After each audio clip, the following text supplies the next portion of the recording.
Or you can look at it like the center is the real us, and the outer surface is a reflection, projection of our dream reality probabilities. Like an artist who is looking at a blank canvas, dreaming of all the things that they could paint on it before they pick up the brush. So we look at the human, and then we see the aura, the huge color field around its artist's palette, painted dream potential being played out.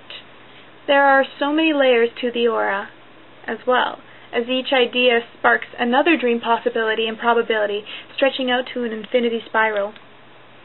It is regarded by most esoteric traditions as the true center of the planet, as the world's spiritual powerhouse and the heartland of a brotherhood of adepts from every race and country who have been influential in every major religion, every science advancement, and every social movement in history. One text says that the kingdom of Shambhala is round, but it is usually depicted as an 8-petaled lotus blossom, a symbol of the heart chakra. Indeed, an old Tibetan story states that the kingdom of Shambhala is in your own heart. As Edwin Birnbaum points out, the guidebook to Shambhala, whose puzzling directions are a mixture of realism and fantasy, can be heard in one level as instructions for taking an inner journey from the familiar world of the surface consciousness through the wilds of the subconscious to the hidden sanctuary of the superconscious, which is a lot very much mentioned in a book called Women Who Run with Wolves, which I absolutely love. In Hindu mythology, Meru, the mystical mountain of the center of the world, where Indra, king of the gods, has his jeweled palace, Victoria LePage points out that Mount Meru is conceived of as the earth's navel as well, as its central staff, its source of life and power spreading out from the central region to the 8 outer zones, and from thence to the world. My writing is funny. The symbolism here is derived from embryology. Just as the embryo grows from the navel outwards, so does the earth. Meru actually has several different meanings, including a mountain in Asia. Mountains, to me, look like a pregnant womb. The north geographical pole, the north celestial pole, the earth's spin axis, the world's axis, connecting earth to higher realms, and the cerebral spinal axis of the human body. And just as the human body contains a series of chakras or subtle energy centers linked by the central channel in the spinal cord, so there may be corresponding energy centers on and in the body of the earth. Shambhala is sometimes described as a main power center, with auxiliary centers scattered about the globe. Occult teachings corroborates the popular tradition which asserts the existence of a fountain of life/youth in the bowels of the earth and in the North Pole. It is the blood of the earth, the electromagnetic current, which circulates through all the arteries, and which is said to be found stored in the navel of the earth. This inner reservoir of physical and psycho-spiritual life forces may correspond in one sense to the root chakra in the human body, situated at the base of the spine. From this viewpoint, the root chakra represents the central duct or path of terrestrial kundalini, or Shakti, running through the earth. The Japanese paradise was situated on the top of the globe, and at the same time at the center of the earth. It was called the Island of the Congealed Drop.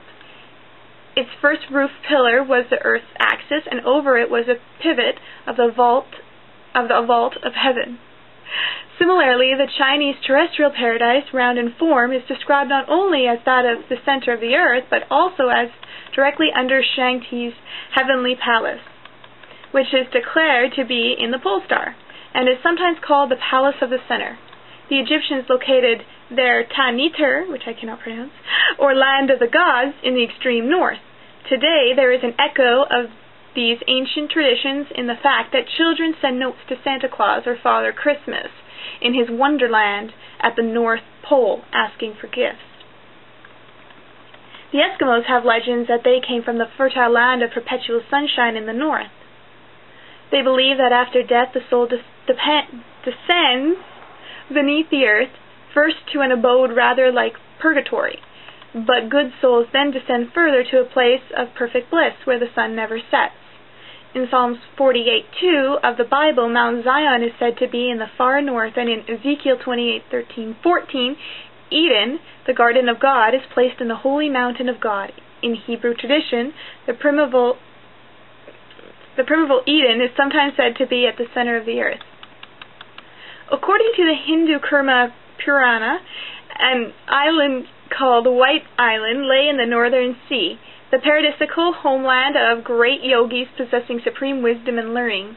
Blavatsky writes, according to Tibetan tradition, the White Island is the only locality which escapes the general fate of others and can be destroyed by neither fire nor water, for it is the eternal land. The cradle land of the Iranians, located not in any of the Earth's 7 climates, but at the center of the central zone, the 8th climate. It is there that Yima, the first man, received the commands to construct an enclosure where the most highly developed humans, animals, and plants would gather in order to save them from the deadly winter unleashed by the demonic powers, so that they might one day refurbish a transfigured world. This paradise had a gate and luminescent windows which secreted an inner light within. Its various meanings include a subterranean sanctuary, an ark, and the human body. It is also to be said that in the time of the great floods, the people went inside the planet. The Hopis believe there has been a succession of 4 worlds. The first world was destroyed by fire, the second by a pole shift, and the third by flooding. Some chosen people were saved from the disaster that destroyed the first 2 worlds by taking refuge underground. Legends of ancestral origins and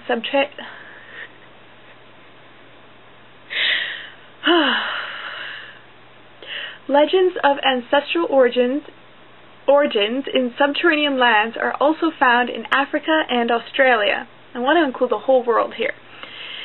Australian Aborigines believe that ancestors came up out of the ground, traveled about the country, and created new tribes, and ultimately journeyed away beyond the confines of their territory, or went down into the ground again.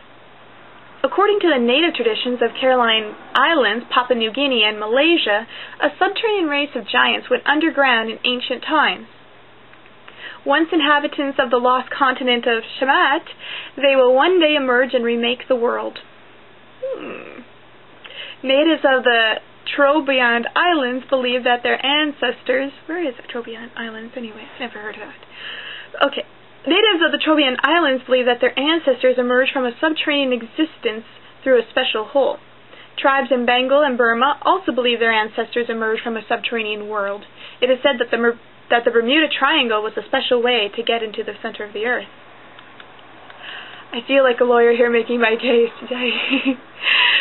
Here's an interesting Bible quote. For as Jonah was 3 days and 3 nights in the belly of the whale, so will the Son of Man be 3 days and 3 nights in the heart of the earth. Matthew 12:40. And Jesus refers to this place as Eden or paradise. What is the difference between that and heaven? Some hollow eartherians have read into the following quotation a reference to the alleged polar hole in the Arctic. He stretches out the inner north, the void, and hangs the earth upon nothing. Job 26:7. Well, that is interesting. Atoms are empty as well. I'm sure they're pretty too. Is that saying it is a hologram? Okay, well that's interesting. Atoms are empty as well. Is that saying it's all a hologram? It is very curious that Cosmas, who lived in the 6th century AD, should have always maintained that man was born and dwelt at first in a country beyond the ocean, a proof of which has been given to him in India by a learned Chaldean. He says, the land we live in are surrounded by the ocean, but beyond that ocean there is another land which touches the walls of the sky, and it is in this land that man was created and lived in paradise. During the deluge, Noah was carried in his ark into the land his posterity now inhabits.